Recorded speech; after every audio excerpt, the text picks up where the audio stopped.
Bueno, por cierto, sobre la esperanza y también sobre la varianza, que ahora después la vamos a definir, vamos a recordar qué es, eh, repasen que están en el apunte todas las propiedades que las vamos a usar constantemente. Igual ahora a medida que las usemos en algún ejemplo, obviamente vamos a ir recordando algunas, pero repasen todas las propiedades de la esperanza, de la varianza, que son fundamentales. Eso, cualquier duda obviamente me consultarán después en la instancia de consulta. ¿Y qué son los momentos de una distribución? Bueno, son ciertos valores que en algún sentido caracterizan o explican ciertas características de determinada distribución de probabilidad, ¿sí? La distribución de probabilidad de una cierta variable aleatoria.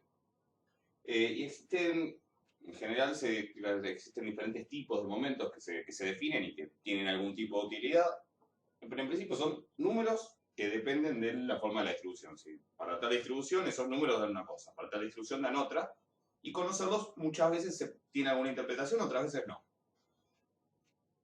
O por lo menos la interpretación no es del todo clara. Entre los momentos que vamos a definir, por un lado están lo que llaman los momentos naturales, también se los llama a veces momentos absolutos, en otros libros absolutos significa algo un poco distinto, pero los momentos naturales los vamos a llamar M sub K, ¿sí? Por ejemplo, M sub 1 es el primer momento natural, un momento natural de orden 1, M sub 2 es el segundo momento natural de orden 2. Cuando decimos momento a secas, si no aclaramos, vamos a estar hablando de los momentos naturales. Y se define, si uno tiene una variable aleatoria X con una cierta distribución, se define como la esperanza de X elevado a la K. ¿Sí? Es decir, que si yo tengo, que quiero decir quién es M1, eso es la esperanza de X elevado a la 1, o sea que es la esperanza. Sí, la esperanza de una variable aleatoria es lo que se llama el primer momento de la distribución. M0, por cierto, como X a la 0 es 1, la esperanza de 1, que es la esperanza de una constante, es 1, así que M0 siempre va a ser 1. M2 es la esperanza de X al cuadrado, M3 es la esperanza de X al cubo, y así. En general, M2, M3 no tienen una interpretación clara, pero son útiles para ciertos cálculos. ¿Cómo se puede calcular la esperanza de X al cuadrado? Bueno, si X es una variable aleatoria, X al cuadrado es una nueva variable aleatoria, y entonces para calcular su esperanza tengo dos opciones. La primera opción sería buscar cuál es la distribución de esa nueva variable aleatoria de X al cuadrado y aplicar la definición de esperanza. La alternativa es usar la propiedad de la esperanza de una función, o sea, la esperanza de g de x que vimos, y sería directamente escribir la fórmula de la esperanza, ya sea con la sumatoria como en la integral, y en vez de poner x al cuadrado, por la función de probabilidad o por la función de densidad. De esa manera me ahorraría tener que buscar cuál es la distribución de x al cuadrado. ¿Por qué es útil esto? Porque muchas veces estos momentos me interesan en sí mismos respecto de lo que representan para X y no de lo que representan cada una de esas nuevas variables por sí. Entonces, esa va a ser la manera de calcular los momentos.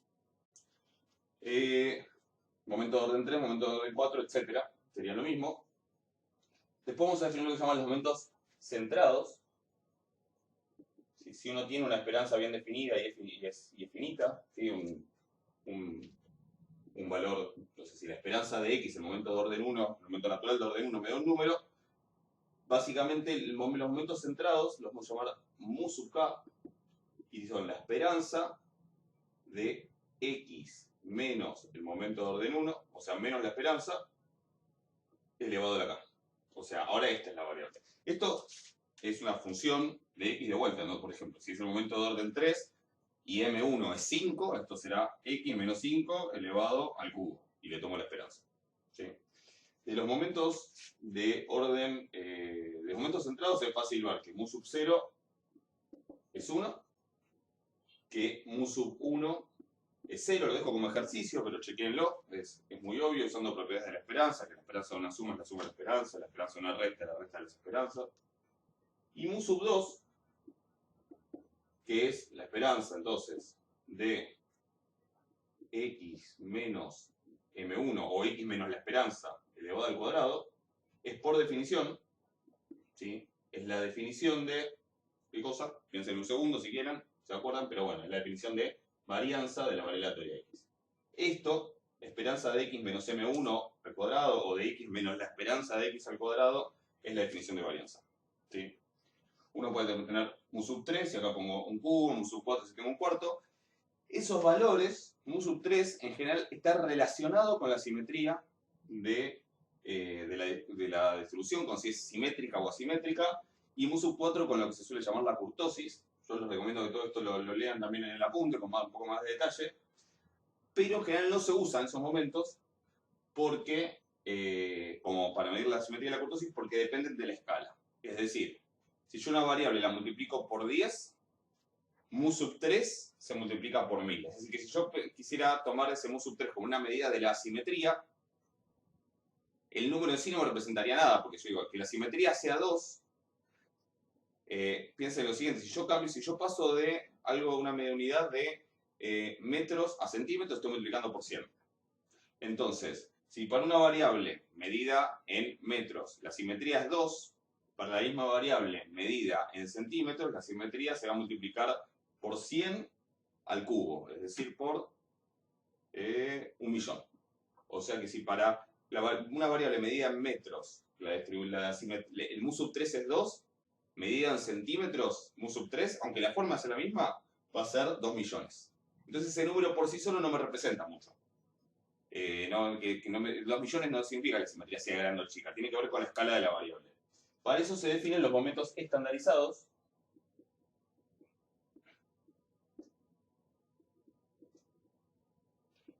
que se obtienen, que lo vamos a llamar en el apunte y en el curso lo vamos a llamar alfa sub k, en alguna bibliografía también lo llaman así, en otros cambia, que básicamente son los momentos centrados divididos por el desvío estándar elevado a la k. El desvío estándar, les recuerdo, sigma, es la raíz cuadrada de la varianza, que siempre es positiva. ¿Sí? Y estos sí no cambian, no se modifican ante cambio de escala. Si alfa 3, por ejemplo, para una variable aleatoria, medida en metros es 5, medida en cualquier otra unidad en centímetros, medida en kilómetros, en lo que sea, va a seguir siendo 5. Entonces ahí sí, el valor yo lo puedo pensar como que significa algo independientemente de la escala de la variable.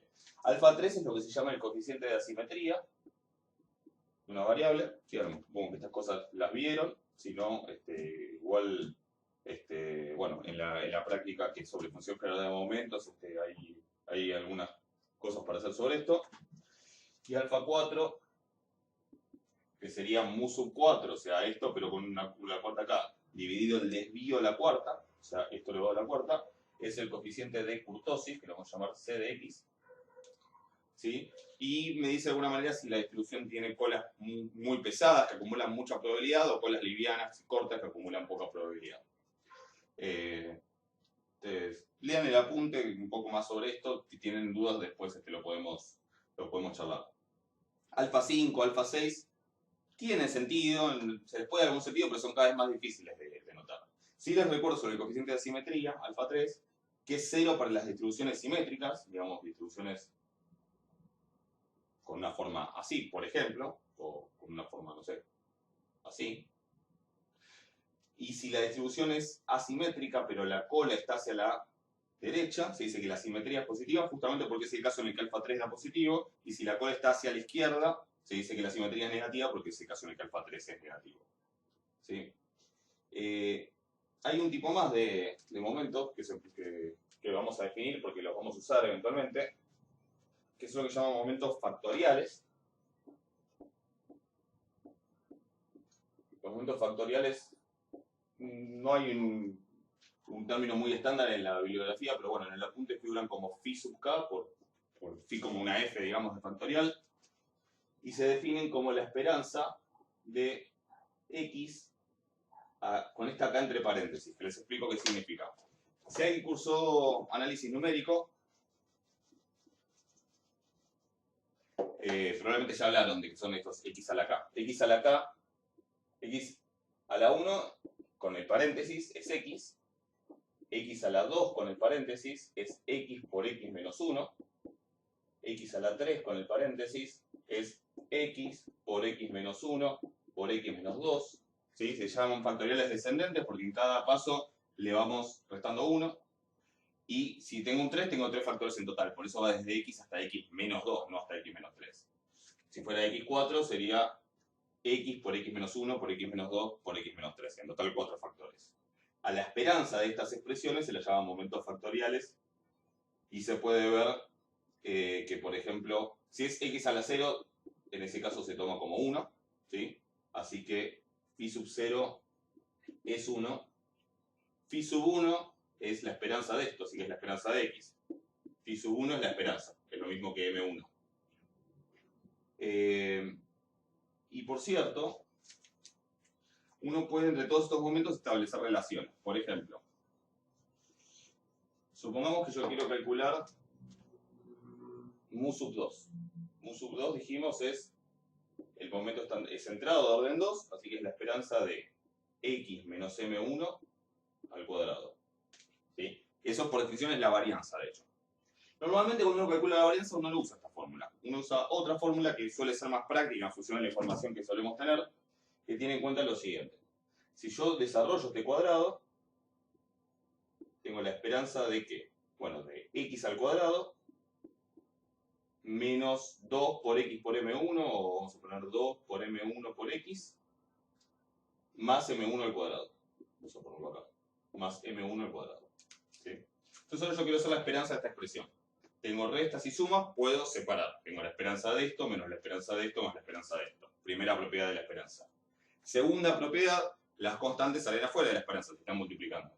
Y la esperanza de una constante es el mismo número.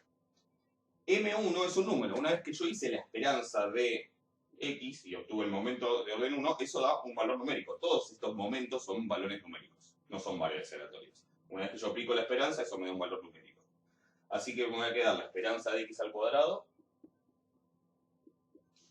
menos 2 por m1 por la esperanza de x. Tanto el 2 como el m1 son constantes, o sea que los puedo sacar, más la esperanza de m1 al cuadrado, que es simplemente m1 al cuadrado.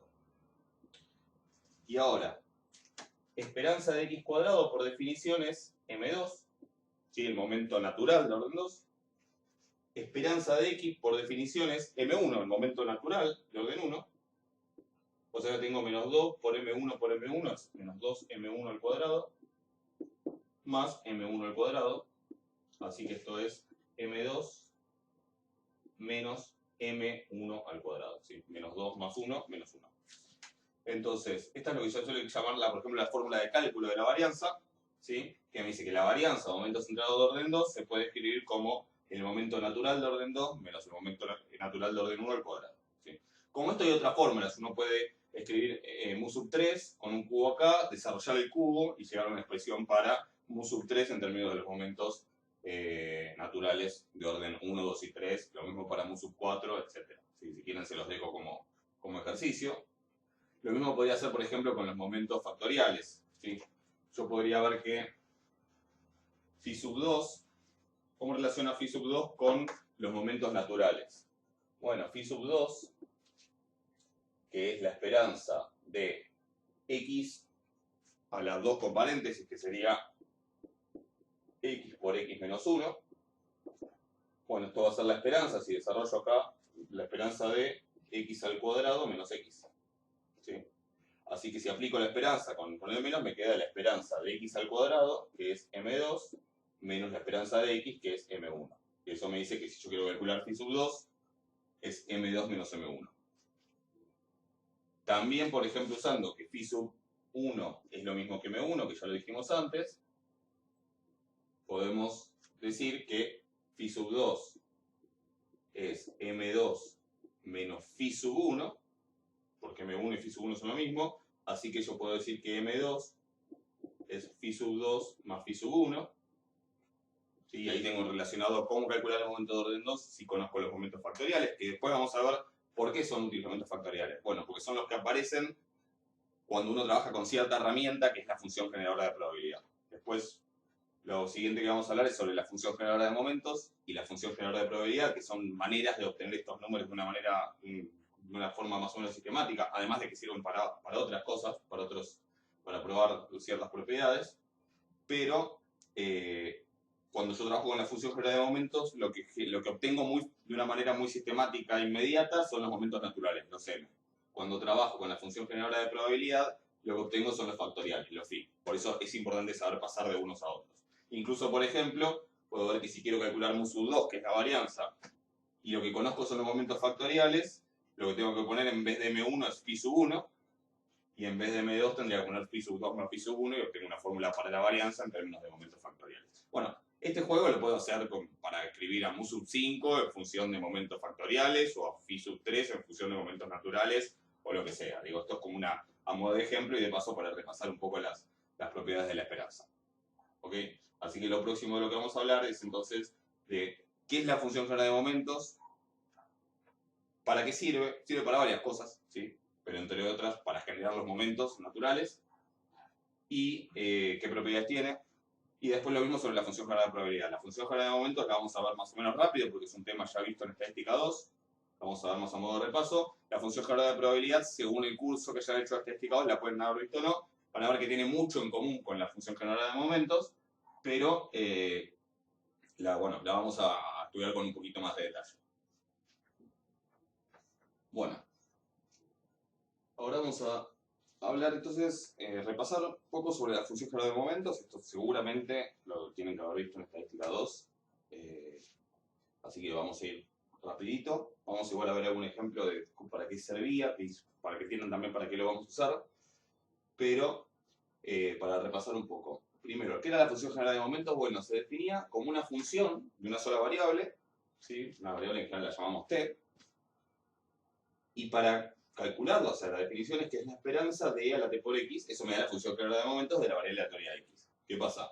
Esto en sí, e a la t por x, para cada t distinto es una variable aleatoria diferente. Si t es 1 es la variable aleatoria e a la x, si t es 2 es la variable aleatoria e a la 2x, si t es 0 es la variable aleatoria e a la 0x, que en realidad es constante igual a 1. De hecho, por eso la función general de momentos, cuando t es 0 siempre da 1, no me olvidé de anotarlo acá, pero esa es una propiedad básica. La función general de momentos se evalúa en 0, siempre da 1.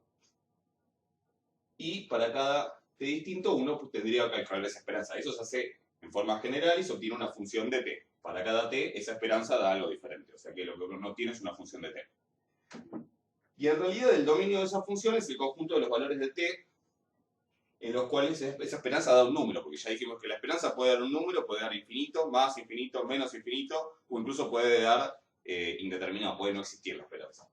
Entonces, el dominio de esta función m sería sería el conjunto de valores de t para los cuales esto da un número, da una esperanza finita. Como dijimos, si t es 0, esto da 1 seguro, o sea que t igual a 0 siempre estará en el dominio.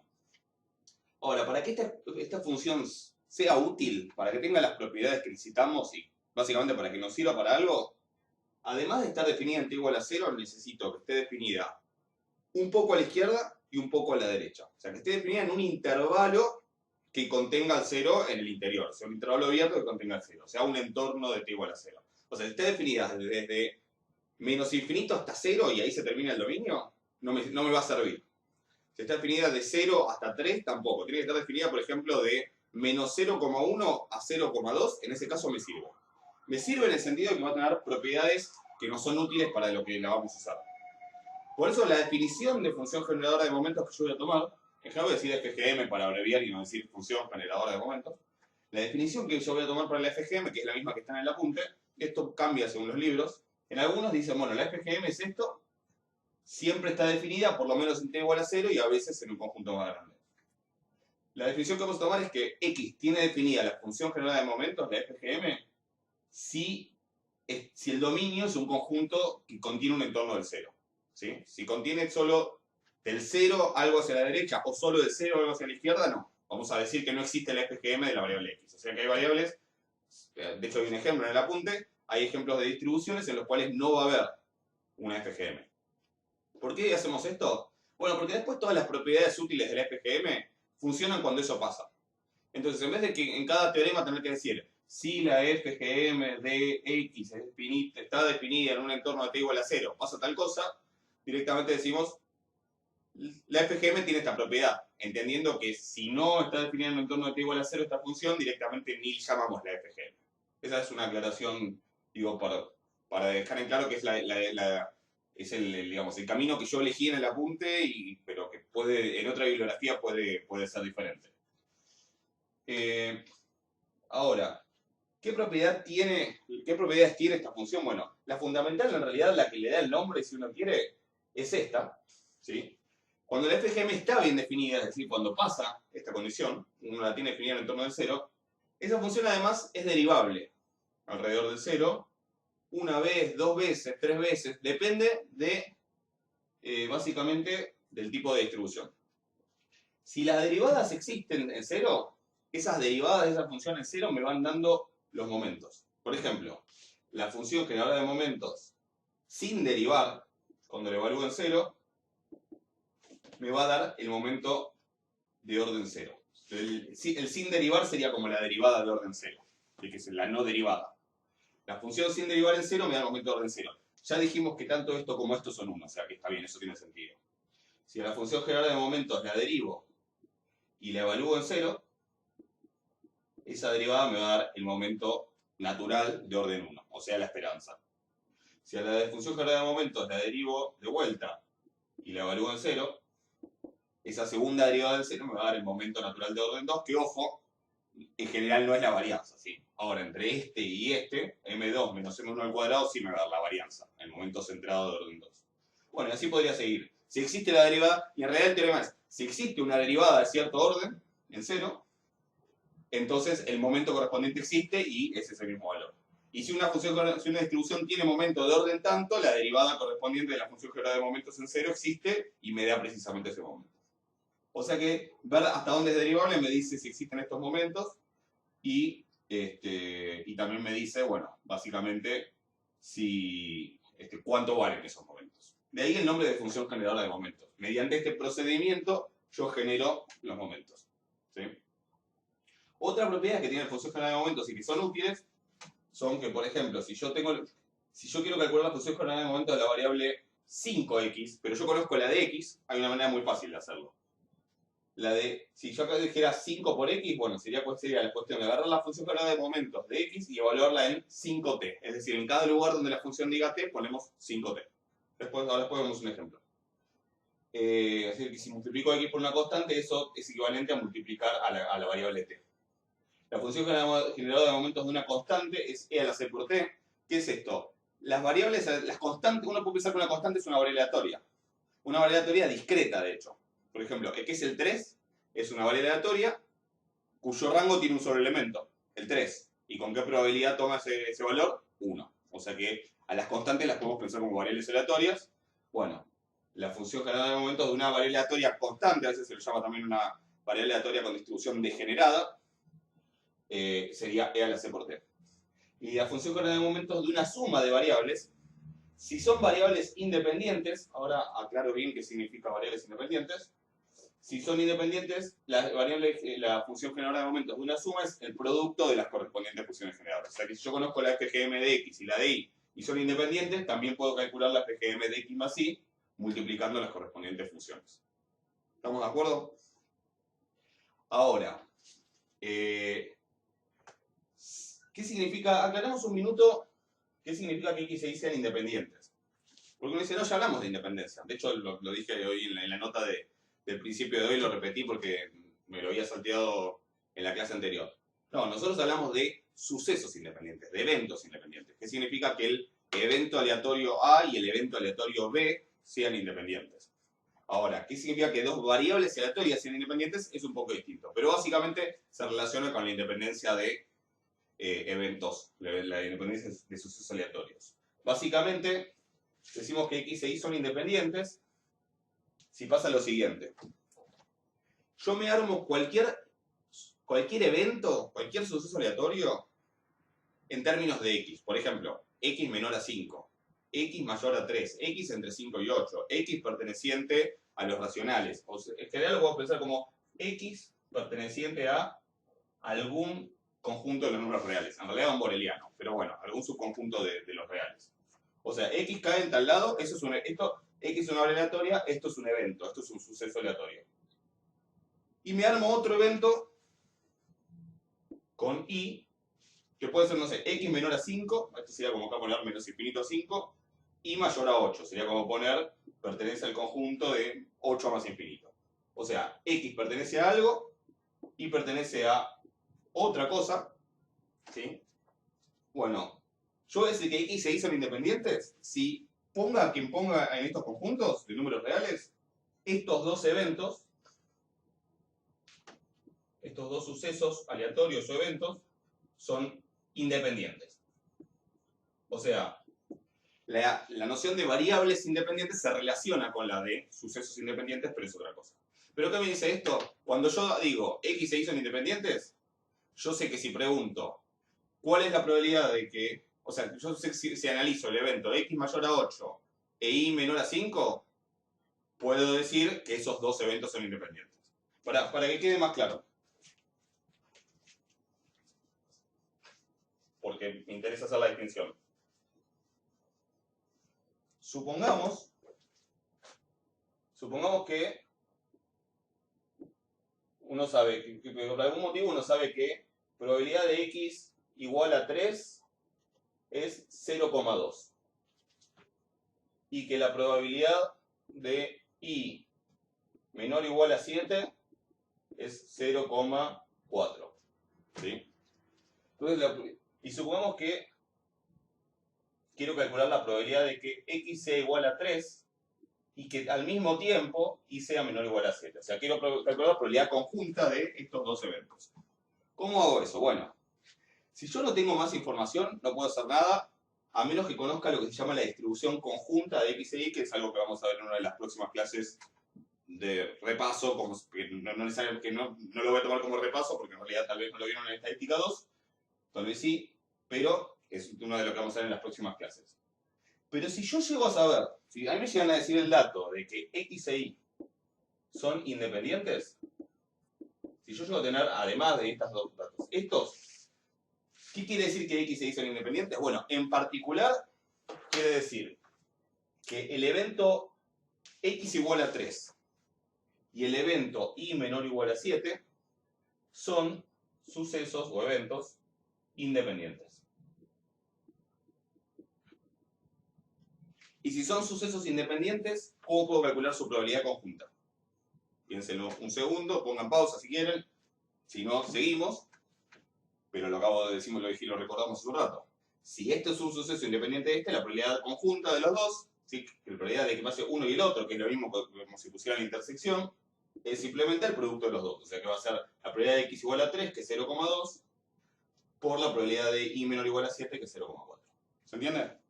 Ahora, eso lo puedo hacer si son variables aleatorias independientes. Pero insisto en esta distinción de que una cosa son sucesos independientes, y eso da lugar a otra definición que es la de variables aleatorias independientes, que tiene que ver con esto que está acá.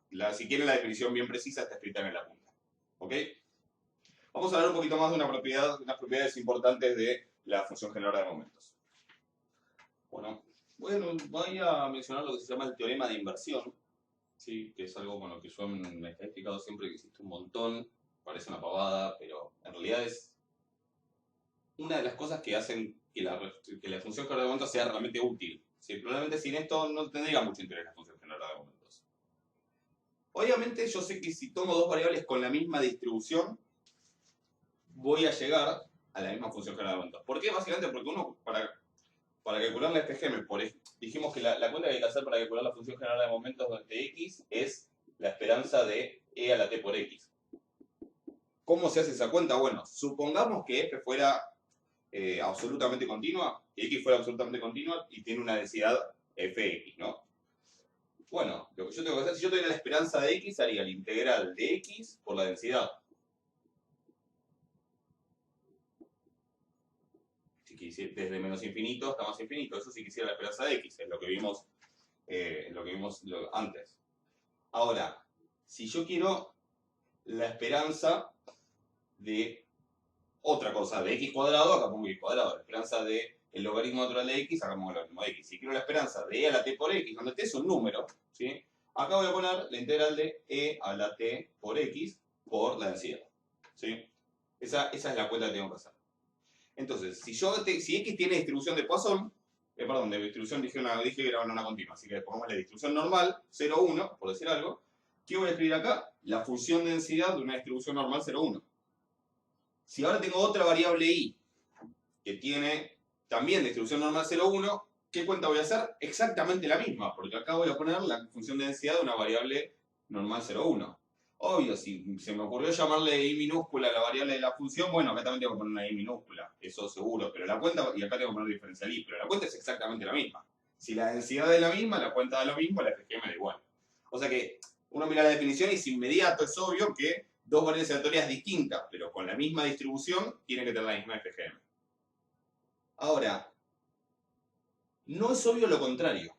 O sea, para que se den una idea, algo, no voy a hacer la cuenta ahora, ¿sí? Después, cuando estudiemos las distribuciones, alguna de estas cuentas les hago como ejemplo, pero eso lo dejo para cuando veamos con detalle las distribuciones. Pero, por ejemplo, se puede probar que si X tiene una distribución gamma de parámetros alfa y lambda, ¿sí?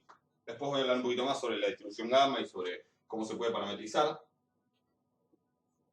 Entonces, la FGM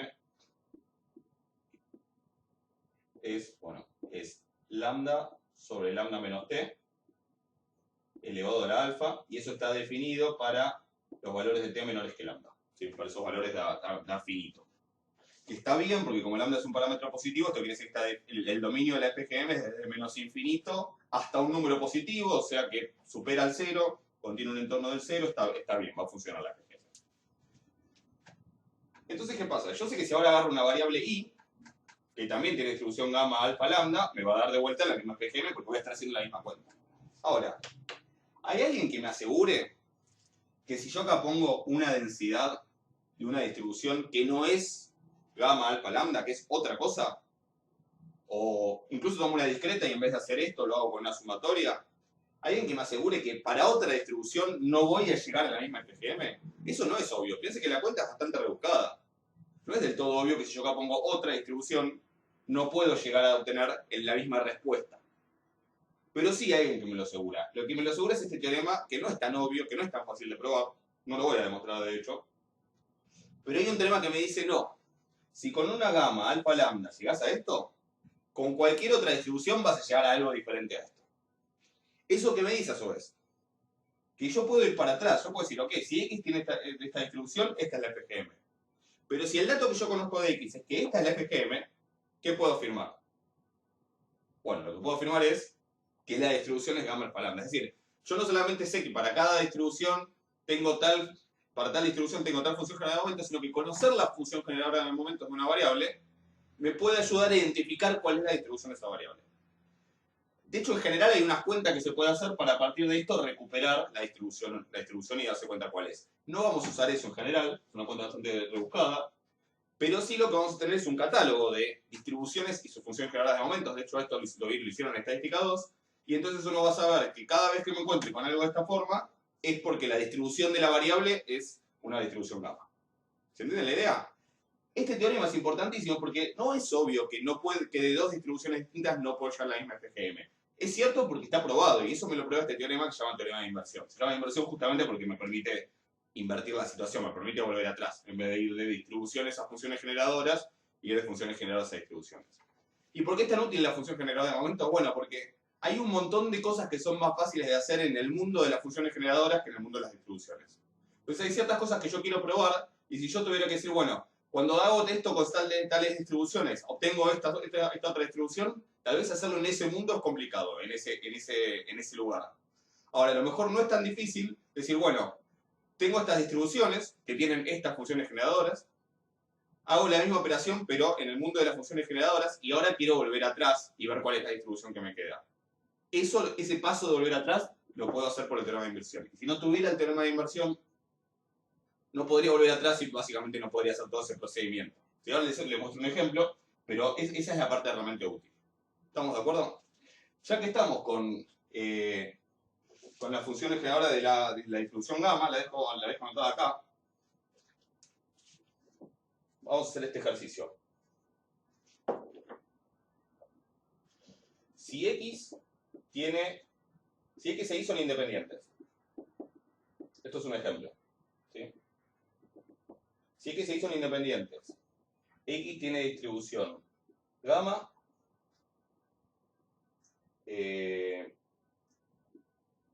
2, 3.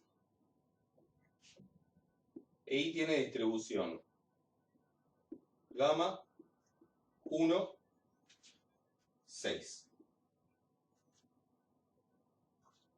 Hallar la distribución de z igual x más 2i. ¿Cómo me acuerdo? Tengo una nueva variable que es x más 2i, la defino a partir de los otros dos y quiero saber qué distribución tiene. Entonces, fíjense qué es lo que sabemos. Sabemos que x tiene distribución gamma, con parámetro alfa igual a 2, lambda igual a 3. ¿Sí? O sea que básicamente tiene esta función, generador de momentos, donde los parámetros son, donde dice lambda tengo que poner un 3 y donde dice alfa tengo que poner un 2. O sea, que yo sé que la función generadora de momentos de x es 3 sobre 3 menos t elevado al cuadrado. ¿Y qué es eso de la función generadora de momentos de y? Piensen un segundo si quieren antes de que yo lo escriba. Pero básicamente si lambda es 6 y alfa es 1, va a ser 6 sobre 6 menos t elevado a la 1. ¿Sí? O sea, 6 sobre 6 menos t directamente. Entonces, ¿qué tengo que hacer ahora? Bueno, un camino que pasa, o sea, yo, obviamente no podría haber buscado otro camino, a ver qué podría hacer sabiendo lo que sé sobre la distribución gamma, que todavía no la repasamos, pero se supone que la conocen. Podría haber buscado otra cosa, pero miren lo que yo voy a hacer es, en vez de ponerme a ver cuál es la distribución de z, lo que voy a ponerme a ver es cuál es la función generada de momentos de z. ¿Cómo voy a hacer esto? Bueno, z es x más 2i. Así que a lo mejor puedo usar algunas de las propiedades que estuvimos mencionando antes para ver si puedo encontrar la función generada de momentos de z, a ver si la puedo escribir en términos de la de x y de la de y. Bueno, primera cuestión. Estoy sumando x y 2y. Si x y 2y fueran independientes, la función generada de momentos de x más 2y sería la función generada de momentos de x por la función generada de momentos de 2y. No es del todo obvio, pero creo que es bastante intuitivo. Si x e y son independientes, x y 2y también son independientes. De hecho, después lo podemos pensar con más detalle en algún otro momento, pero si yo tengo que x e y son independientes y armo cualquier transformación de x y cualquier transformación de y, van a seguir siendo independientes. Esto es interesante porque después en otras situaciones no es tan obvio, pero en este caso sí es claro. ¿Qué sé yo? X a la quinta y 3 por y a la cuarta son independientes si la x y la y ya de por sí eran independientes. O sea que acá puedo usar la independencia de x y 2y, aunque acá me dice que x e y son independientes. Y entonces esto me da la función generada de momentos de x por la función generada de momentos de 2y. ¿Estamos de acuerdo? ¿Cuál es la función generada de momentos de 2y? Esto va a ser la función generada de momentos de x. Y si yo quiero la función generada de momentos de 2y, pero tengo la de y, lo que puedo usar es la propiedad de que la función generada de momentos de 2y es la función generada de momentos de y evaluada en 2t. M de y en 2t. Y ahora sí vamos a reemplazar con las expresiones que tengo. Lo voy a hacer acá arriba.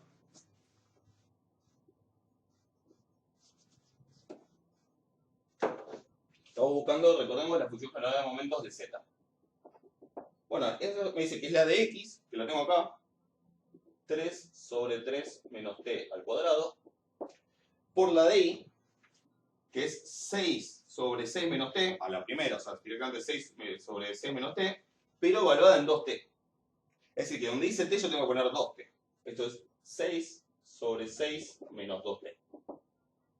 Bueno, ¿cuál es la función generada de momentos de z? Esta. Si yo la dejo escrita así, el tema es que por ahí no me sirve para mucho más. Ahora, si yo la llego a poder escribir de alguna manera en la que se parezca a alguna función generada de momentos, una distribución que ya conozco, ahí voy a poder aplicar el teorema de inversión. Y fíjense que en este caso, si a mí se me ocurriera, no me dirá por qué se les ocurre, bueno, después vamos a practicar mucho esto y va a ser más claro, pero si a mí se me ocurriera dividir tanto el numerador como el denominador por 2, arriba me queda 3 y arriba me queda 3 menos t. O sea que me queda lo mismo que acá. Así que si tengo 3 sobre 3 menos t al cuadrado por 3 sobre 3 menos t, básicamente me queda 3 sobre 3 menos t al cubo. ¿Sí? Piénsenlo un poco si no. Y entonces yo encontré que la función general de momentos de z es 3 sobre 3 menos t al cubo. ¿Hay alguna distribución cuya función general de momentos quede así? Y bueno, uno puede ponerse a mirar como el catálogo, digamos, de funciones generales de momentos y se encuentra con que, bueno, si yo tuviera una variable aleatoria cuya distribución es gamma, fíjate que de hecho la forma es similar, cuya distribución es gamma, con alfa igual a 3 por este cubo de acá, y con lambda igual a 3 por este 3 de acá y de acá, si yo tomo una variable aleatoria con esta distribución, la FGM me queda así. ¿Qué me garantiza el teorema de inversión? Que entonces la distribución de z tiene que ser sí o sí gamma 3 lambda. ¿Por qué? Porque no puede haber otra distribución distinta que esta que también me dé esta función general de momentos. ¿Se entiende? Por eso es importante el teorema de inversión. Entonces, esto es por el teorema de inversión. ¿Sí? El teorema de inversión me garantiza que como cualquier gamma 3, 3. El problema de estar haciendo esto solo es que no están en el momento para avisarme que me estoy equivocando en estas cosas. Si yo sé que para una gama 3,3 la FGM me da así, entonces yo sé que Z tiene que tener esa distribución, porque no podría haber otra distribución distinta que me dé una gama 3,3. Parece una sutileza, pero no lo es. Si yo no tuviera ese teorema, si no tuviera esa garantía, todo este proceso bárbaro que puedo hacer de llegar hasta que la función general de momentos de la nueva variable Z es esto, moriría ahí, y yo no podría contestar la pregunta, que es ¿cuál es la distribución de Z? Bueno, gracias al teorema de inversión puedo, después de haber ido del mundo de las distribuciones al de las funciones generadoras, hecho todo lo que tenía que hacer ahí, me permite volver nuevamente al mundo de las distribuciones y decir, ok, la distribución de Z es gamma 3,3, y eso es lo que queríamos contestar. ¿Se entiende? Este es un ejemplo de aplicación que después lo vamos a usar un montón para probar que la suma de normal es normal, la suma de gamas con el mismo lambda es gamma, la suma de exponenciales es gamma, bueno, hay un montón de otras propiedades. Pero esta es la utilidad de la función general de momentos. ¿Estamos de acuerdo? Bueno, ahora vamos a hablar de la función general de probabilidad, que sí lo voy a hacer con un poco más de detalle porque no todos seguramente lo deben haber visto en estadística 2, algunos sí, pero que es, van a ver que hay muchas similitudes con la función general de momentos, pero hay pequeñas diferencias y también hay algunas cosas que son específicas de la función general de probabilidad.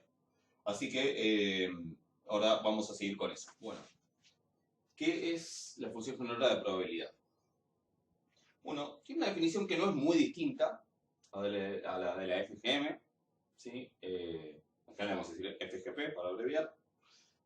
La vamos a llamar G mayúscula, en vez de M mayúscula. En la notación no es muy estándar.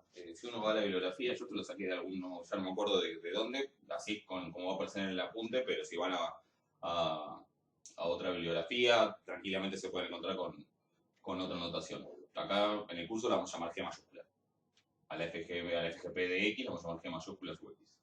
Es una función de una variable de t y en vez de definirse como esperanza de e a la t por x, se define como la esperanza de t a la x. O sea, es algo distinto. Pero en cierto sentido se ve muy similar a la FGM.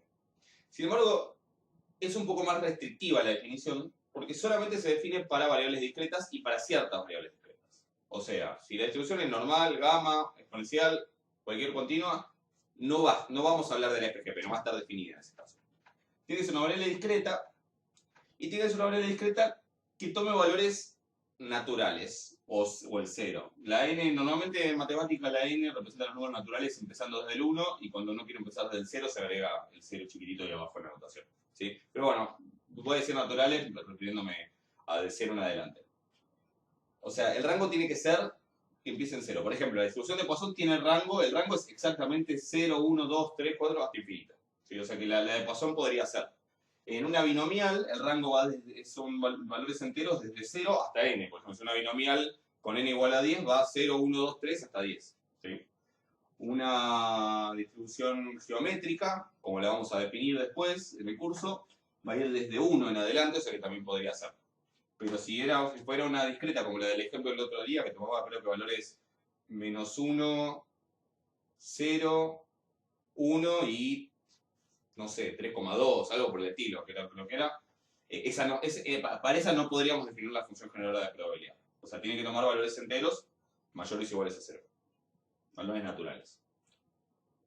Para variables aleatorias que sean discretas y que el rango tome solamente, no tiene que ser todo, pero puede ser una parte, que tome valores naturales, se define como la esperanza de t a la x, que si se fijan de vuelta, usando otra vez la fórmula de la esperanza de una función, en vez de poner suma de x por la función de probabilidad, ponemos suma de x por, y acá en vez de suma de t a la x por la función de probabilidad. O sea, en vez de la x pondríamos t a la x, donde t es un número que va a ser la variable de la función generada de probabilidad.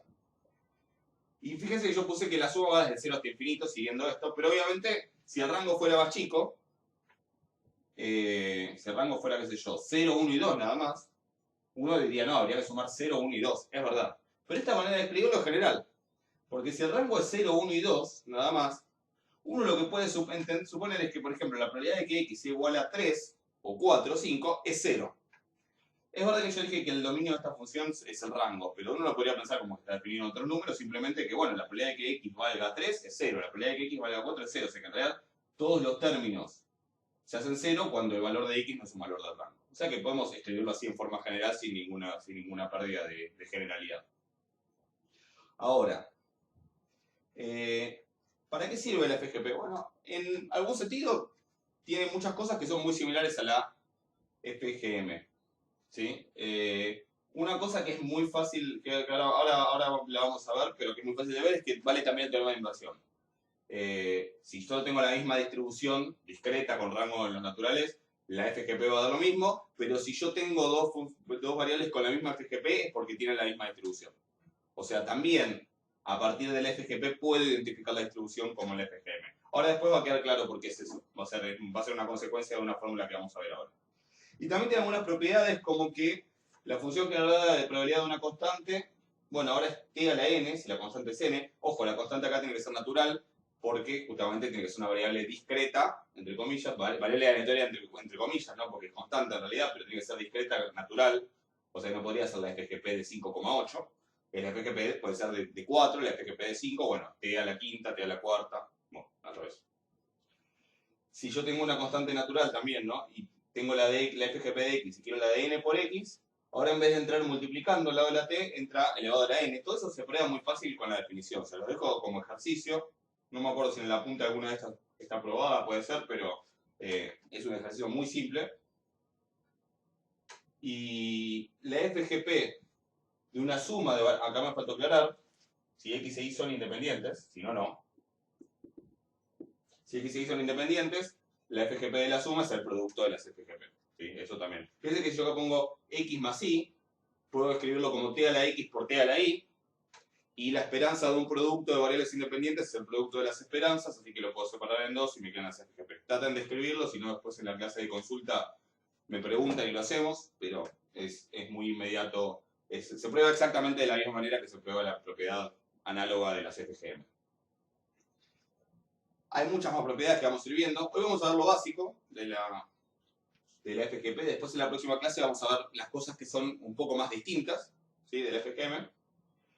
Algo que me gustaría aclarar es que es fácil probar que seguro está definida en menos 1 a 1, ¿sí? Puede ser más. Y ahora vamos a ver por qué. Pero ahora les explico por qué es cierto. Pero seguro que entre menos 1 y 1, esto está definido en el sentido de que seguro que si yo acá pongo, en donde dice t, pongo cualquier número entre 1 y menos 1, esta suma, desde 0 hasta infinito, me queda una suma convergente. Pero ahora vamos a ver por qué. Pero después, muchas FGP están definidas en intervalos más grandes, o incluso hay FGP que están definidas en todos los números reales. Pero ahora vamos por qué puedo asegurar eso. Bueno, veamos un poquito más qué es esta cosa, qué me da esta expresión si yo lo desarrollo. Bueno, es una suma infinita que empieza en x igual a 0. Cuando yo acá pongo x igual a 0, me queda t a la 0, que es 1, por la probabilidad de que x valga 0. O sea que real FGP la puedo escribir como que el primer término es p de x en 0. La probabilidad puntual de la variable en 0. La variable x en 0. Obviamente tiene sentido hablar de probabilidades puntuales porque estoy en una distribución, porque tengo una variable aleatoria discreta. ¿Sí? ¿Qué pasa cuando x es 1? Bueno, me queda t a la 1 por la probabilidad de 1. O sea que me queda la probabilidad de que x sea 1, pero por t. ¿Qué me queda cuando x es 2? Me queda la probabilidad de que x sea 2 por t al cuadrado. Piensen que probabilidad de x en 0, probabilidad de x en 1, probabilidad de x en 2, para cualquier distribución en particular, esos son números. O sea, esto va a ser algo así como 0,2 más 0,1t más 0,25t cuadrado. O sea, estos coeficientes son números. Piensen que si esto terminara ahí sería un polinomio de grado 2, donde la variable es t. Después va a decir probabilidad de x en 3 por t al cubo. Lo escribo en ese orden para que sea más claro que es como un polinomio. De hecho, fíjense, si el rango fuera finito, si esto en algún lugar se acabara, y a partir de algún momento todas estas probabilidades fueran 0, la FGP es un polinomio. De grado, bueno, el grado va a estar dado por el valor más alto del rango. ¿Sí? Si el FGP, si el rango no es finito, si acá hay una cantidad infinita de probabilidades que no son 0, la FGP en realidad va a ser como una especie de polinomio infinito. Esos polinomios infinitos tienen un nombre más preciso. A lo mejor, si hicieron un curso de análisis muy completo, de análisis 1 muy completo, a lo mejor se los mencionaron. Esos polinomios infinitos se llaman series de potencias. ¿Sí? Las series de potencias son la versión infinita de los polinomios. Y tienen un montón de propiedades buenísimas. ¿Sí? O sea, yo solo se las voy a enunciar, no sé, me las tienen que creer o tienen que ir a un libro de análisis y verlas ahí. Pero básicamente las series de potencia son funciones que en su dominio, ¿cuál es su dominio? Su dominio es el conjunto de valores donde la suma de esa es convergente, donde la suma de esa me termina dando un número. En su dominio son derivables, son integrables, y encima son fáciles de derivar y de integrar. Es decir, ¿cómo se hace? Se hace igual que los polinomios. Si yo quiero derivar esto, lo derivo como si fuera un polinomio. Solo que tengo que derivar infinitos términos. Todo eso hay que probarlo, no es obvio, pero si me lo creen, vamos a poder hacer un montón de cosas. Entonces, primera cosa, esto es una serie de potencias. Segunda cosa, fíjese que si yo meto un número que fuera... No, segunda cosa, más fácil. Las series de potencias, esto es una serie de potencias y como acá tengo t cuadrado, t al cubo, se dice que está centrada en 0. Si dijera t menos 1, t menos 1 al cuadrado, t menos 1 al cubo, sería que está centrado en el 1. ¿Sí? Las series de potencias además cuando convergen en un intervalo. Y en un intervalo que está centrado, por ejemplo en este caso, en 0. Es decir, que si converge en 1 va a converger en menos 1, si converge en 0,5 va a converger en menos 0,5 y cosas por el estilo. Hay algunos detalles más ahí, pero no me quiero meter mucho en eso. Si alguien de casualidad hizo, porque se cambió de carrera o algo que a veces pasa, hizo análisis 1 pero de ingeniería o exactas, todo esto que estoy diciendo lo sabe, porque se lo tomaron en el segundo parcial. Entonces, ¿qué pasa con esta serie de potencias? Bueno, primera cuestión. ¿Qué pasa? Voy a anotar algunas cosas acá. A ver, no. Está difícil. Me gustaría tener un pizarrón más grande, pero bueno. Bastante contento estoy de tener este. Voy a anotar acá arriba algunas conclusiones. Para que vean por qué está definida en el 1, seguro. Y si está definida en el 1, también está definida en todo el intervalo menos 1, 1. ¿Qué pasa? ¿Qué pasa si yo evalúo esto en 1? ¿Sí? Eso para que vean lo de la definición. ¿Qué me queda si evalúo en 1? Bueno, me queda la probabilidad en 0 más la probabilidad en 1 por 1. Si tomo t igual a 1, ¿sí? Si evalúo en t igual a 1, más la probabilidad en 2 por 1 al cuadrado, o sea, la probabilidad en 2 por 1, o sea, más la probabilidad en 2. Más la probabilidad en 3 por 1 al cubo. Más la probabilidad en 4, más la probabilidad en 5. O sea que sumo todas las probabilidades en 0, en 1, en 2, en 3, como esos son los valores del rango, o a lo mejor algunos de esos son 0, pero digo, como estoy sumando sobre todo el rango, básicamente, ¿esto cuánto tiene que ser? Piénsenlo un segundo. Y la respuesta es que esto suma 1. Por la ley del cierre, digamos, sumo todas las probabilidades sobre el rango, tiene que dar 1. Porque es una variable aleatoria discreta. Si no me llega a pasar eso, no es una variable aleatoria discreta. Si será mixta o lo que sea. Entonces, por empezar, en 1 la evalúo y siempre converge porque me da la suma de todas las probabilidades y de hecho converge a 1. ¿Sí? Esto es una primera cuestión. Después vamos a volver a ver qué pasa en el 1. Por ahora lo vamos a dejar. Pero eso ya, por ser una serie de potencias, eso ya me garantiza que tiene que converger en todo el intervalo entre -1 y 1. Hay un detalle ahí sobre series alternadas en el que no me quiero meter, pero que está bien, digamos. Eso ya me garantiza esto. Ahora, vamos a ver qué pasa en el 0. ¿Qué pasa si yo evalúo esto en 0? Me queda en t igual a 0, ¿no? Probabilidad de x en 0, más la probabilidad de x en 1 por 0, más la probabilidad de x en 2 por 0, más la probabilidad de x en 3 por 0. O sea que todos los términos son en 0 salvo el primero. ¿Sí? Entonces, vamos a ir anotando esto porque es importante. Si yo evalúo en 0, me da 0. Y si la quiero comparar, digo, esto para compararlo con la FGM. Si yo la FGM le evaluaba en 0, me daba el momento de orden 0. Que siempre es 1, pero bueno, me daba el momento de orden 0.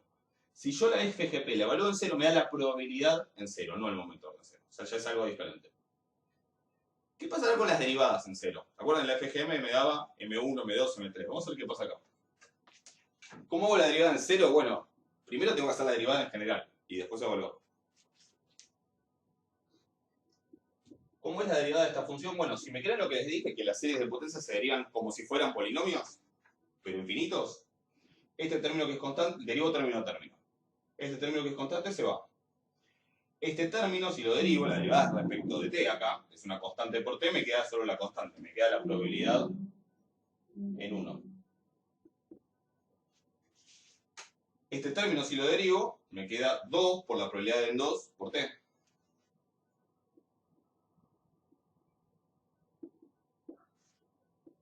Este término me va a quedar 3 por la probabilidad en 3 por t al cuadrado.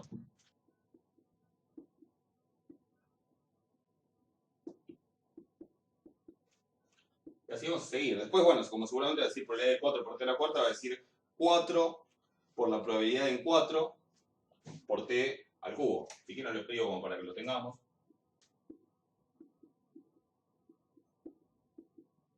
Y después va a seguir. La cuestión es que si yo esto lo evalúo en 0, ¿qué me va a dar?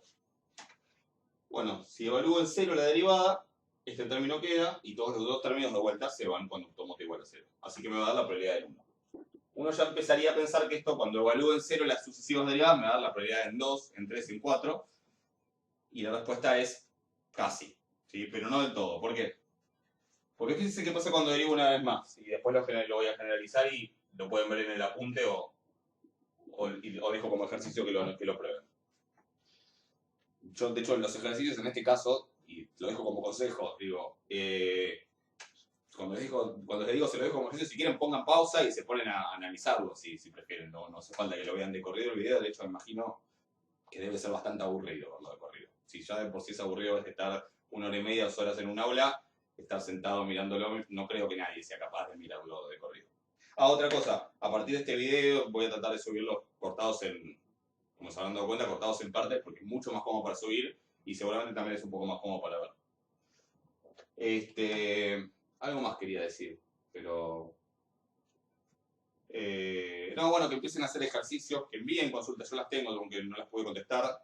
Después voy a hacer un video respondiendo consultas, pero para que las tengan todos. O si tienen por ahí consultas puntuales, que son de preguntas teóricas y eso, y las quieren guardar hasta la clase de conferencia, las charlamos en la clase de conferencia. Eso como prefieran. Entonces, ¿qué pasa con la derivada segunda? Bueno, de vuelta, tengo que derivar la derivada primera. El primer término constante se va, no depende de t. El segundo término se va a la t y me queda 2 por la probabilidad de 2. 2 por la probabilidad de 2. Después me queda 3 por la probabilidad de 3 por 2t. O sea que en realidad me queda un 6, que ese 6 es 3 por 2 por la probabilidad de 3 por t. Después me va a quedar 4 por 3 por la probabilidad de 4 por t al cuadrado. Sigan escribiendo ustedes, ¿sí? Pero básicamente, si yo evalúo la derivada segunda en 0, no me da la probabilidad de 2. Me da, todos estos se van, todos los que sigan tienen t al cuadrado, así que se van, me va a dar 2 por la probabilidad de 2.